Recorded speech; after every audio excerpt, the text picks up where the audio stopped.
مولانا فضل الرحمان صاحب کو خدا حافظ کہا اور عمران خان صاحب کے ساتھ آپ نے اتحاد کیا ہے، ملاقات کی ہے. بڑے بڑے نام میں سے بہت سی ٹی وی پر آپ دیکھتے رہتے ہیں. مولانا صاحب کو آپ نے بڑے عرصے سے ٹی وی پر دیکھا نہیں، لیکن جیسے میں نے کہا جب سینیٹر تھے تو آتے تھے. حافظ حسین احمد صاحب، جی بالکل، مولانا محمد خان شیرانی صاحب، جن کا ذکر ہم مولانا صاحب سے 2002 میں سنا کرتے تھے. اور میں سوال پوچھوں گا آپ سے سارے، جب 2002 کی اسمبلی تھی، کاف لیگ کے ساتھ حکومت تھی، تو مولانا سے پوچھتے تھے اکثر، مولانا صاحب آپ ادھر اسٹیبلشمنٹ کے خلاف، ادھر آپ کی حکومت ہے. وہ کہتے تھے یہ فیصلہ شیرانی صاحب اور صوبائی ہماری کیبنٹ کرے گی یا صوبائی پارٹی کرے گی. لیکن سب سے پہلے یہ بتائیں عمران خان صاحب، میں یہ بات آگے آتا ہوں کہ مولانا سے اختلاف کی وجوہات کیا، وہ تو میں نے دیکھ لی ہیں بہت ساری. عمران خان صاحب سے آپ نے اتحاد کر لیا ہے. جی ہاں، یہودی ایجنٹ سے اتحاد کر لیا آپ؟ صحیح. بسم اللہ الرحمن الرحیم. کاشف عباسی صاحب، دیر آئے درست آئے. آپ نے اپنے محفل اور مجلس میں بلا لیا تو میں شکر گزار ہوں.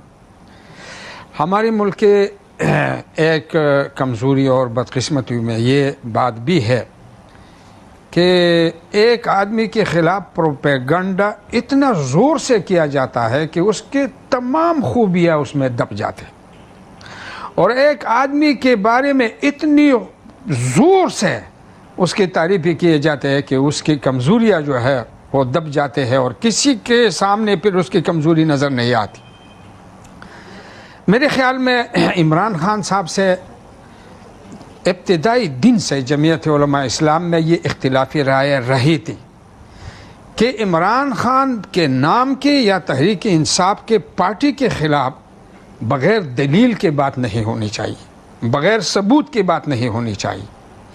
ایک مرتبہ مولانا فضل الرحمان صاحب نے میرے کندھے پہ ہاتھ رکھ کر صوبائی دفتر میں اور مجھے یہ کہا کہ گل نصیب خان، آپ عمران خان کے خلاف اور تحریک انصاف کے خلاف میرے ساتھ نہیں کھڑے.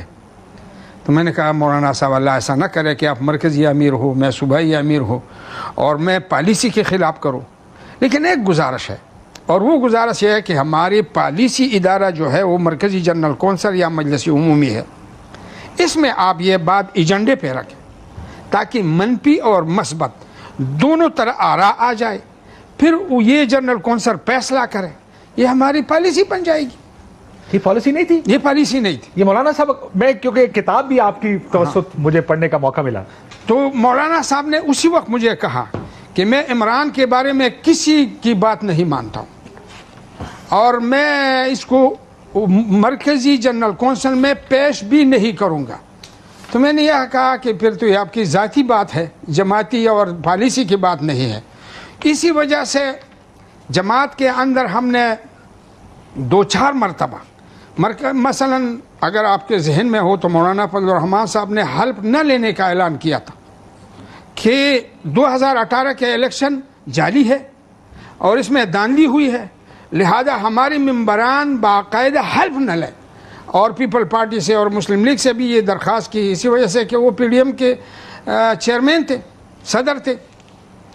تو اس وقت بھی میں نے یہی کہا شورا میں کہ ایسا نہ ہو، دلیل ہونی چاہیے، دلیل ہونی چاہیے، ثبوت ہونا چاہیے، ثبوت ہونا چاہیے. 2002 کے 1988 کے بعد جتنی بھی انتخابات ہوئے ہیں اس میں مجلس عمل کے لیے بھی کچھ نہ کچھ ہوا ہے. میں آتا ہوں 2002 کے الیکشنز کے اوپر، میں آتا ہوں ایک ایک کر کے چلتے ہیں. یہ کتاب میں اس لیے میں نے کتاب پڑھی مولانا صاحب، اور یہ کتاب پڑھ کے ایسا لگا کہ اس حادثے ہم سمجھتے تھے کہ صرف سیاسی جماعتوں میں ہوتی ہیں جو توڑ جوڑ. یہ کتاب پڑھ کے ہر چیپٹر کہتا ہے کہ 1997 میں یہ ہوا تو 99 میں یہ ہوا، 2002 میں کس قسم کے، یعنی اس حد تک کہ میں نے ایک جگہ پڑھا کہ 1997 میں پارٹی نے یہ فیصلہ کر لیا تھا کہ انتخابی اسی وجہ سے کہ الیکشن رگ ہوتے ہیں، دھاندلی ہوتی، نہیں جائیں گے لیکن میں اس کے اوپر آتا ہوں تھوڑی دیر. لیکن پھر بھی 2002 کا الیکشن لڑا گیا، گو کہ پارٹی نے یہ فیصلہ کیا تھا کہ الیکشن میں نہیں جانا. عمران خان صاحب آپ کہتے ہیں کہ یہودی ایجنٹ نہیں ہے آپ کے ساتھ، جی میں اسی تبھی تو اتحاد کیا آپ نے اس کے. جی میں اسی سلسلے میں 2-3 باتوں کی وضاحت کر دوں کہ ایک تو بعض ہمارے پی ڈی ایم کے ساتھیوں نے اتنا بڑا دعویٰ کیا ہے کہ 5 لاکھ علماء ہمارے ساتھ ہیں جنہوں نے اس حکومت کو اور اس شخص کو منکر کہا ہے. میرے خیال میں فتوی 5 لاکھ علماء نہیں دیتے، ایک مفتی فتویٰ دیتے، ایک کراچی سے لے کر چترال تک کوئی ایک استفتاء وہ شخص خود اپنا استفتاء لکھے اور اس پہ ایک مفتی کہے کہ یہ یہودی ایجنٹ ہے یا اسلام کے خلاف ہے یا اس کے تحریک اسلام کے خلاف ہے، تو ہم مان لیں گے، لیکن دلیل پہ مانیں گے، بغیر دلیل کے نہیں۔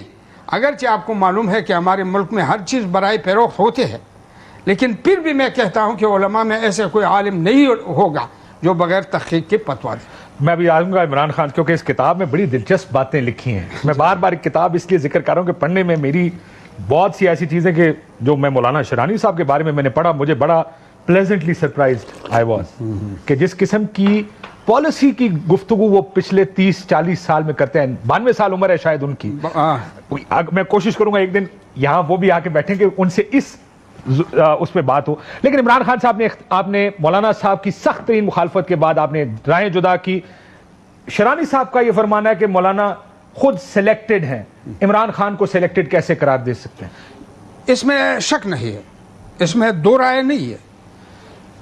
جس وقت آپ جمعیت علماء اسلام کو آپ سمجھے کہ یہ ایک جمہوری جماعت ہے اور اس میں باقاعدہ تمام سطح کے الیکشن ہوتے ہیں، لیکن آپ حیران رہ جائیں گے کہ ہمارے ووٹ سے ہماری رکن سازی زیادہ ہے، تو یہ سلیکٹڈ نہیں ہے تو اور کیا ہے؟ لیکن عمران خان صاحب کے ساتھ آپ کی کیا چیزیں مشترک ہیں؟ مولانا صاحب تو عمران خان پر اتنی تنقید کرتے ہیں، چلو یہودی ایجنٹ کا تو آپ نے جواب دے دیا، آپ نے کہا کوئی دلیل کی بات انہیں کی نہیں، اس میں بھی یہ لکھا ہے کتاب کے اندر۔ یہ تو خود مولانا صاحب نے سلیم صافی کے جرگہ میں بات کی ہے کہ یہ میری سیاسی بات تھی، مجھے معلوم نہیں ہے، 1400 سال اسلام پہ گزر گئے، لیکن یہ کوئی بات ہمیں معلوم نہیں ہے کہ اگر آپ اپنے مخالف اس کے مذہب تباہ کریں، اس کی سیاسی امیج ختم کریں اور اس کے لیے آپ سیاسی بات کر کے اس کو سیاسی بیان بھی ہوتا ہے، علماء کا سیاسی بیان آپ کے خیال میں نہیں ہوتا؟ میرے خیال میں ہمارے بیان تو سچ پر مبنی ہوتے ہیں اور سچائی جو ہے وہ اس کی دلیل ہوتی ہے۔ تو مولانا صاحب سچے بیان نہیں دیتے، کیونکہ میرا اگلا سوال یہی ہے کہ شرانی صاحب نے کہا میں عمران خان کی کئی پالیسیوں سے اتفاق ہے، جی ہاں، اور یہ بھی کہا کہ مولانا فضل الرحمان سے ہمیں ہمیشہ جھوٹ بولنے کے معاملے پر اختلاف رہا اور آئندہ بھی رہے گا۔ میرے خیال میں اس کے بہتر وضاحت تو مولانا محمد خان شیرانی صاحب کر سکتے ہیں، اسی وجہ سے کہ وہ 92 سال کی عمر کا ہے، مولانا شیرانی صاحب مولانا فضل الرحمان صاحب 70 سال کے ہیں، تو اس کی رفاقت بہت زیادہ رہی ہے، تو اس کی بہتر وضاحت جو ہے وہ تو مولانا شیرانی صاحب۔ آپ کے خیال میں یہ جملہ درست ہے؟ نہیں، میرے خیال میں کئی سارے مواقع ایسے آئے ہیں جس میں صداقت سے اور دیانت سے کام نہیں لیا گیا۔ مثلا عمران خان کے بارے میں یہ بات کہنا اس کے لیے کوئی دلیل نہیں ہے، اور اپنے جماعت کے اندر جعل سازی کرنے میں کوئی شک نہیں ہے۔ ایک بڑا ٹرن آف ایونٹ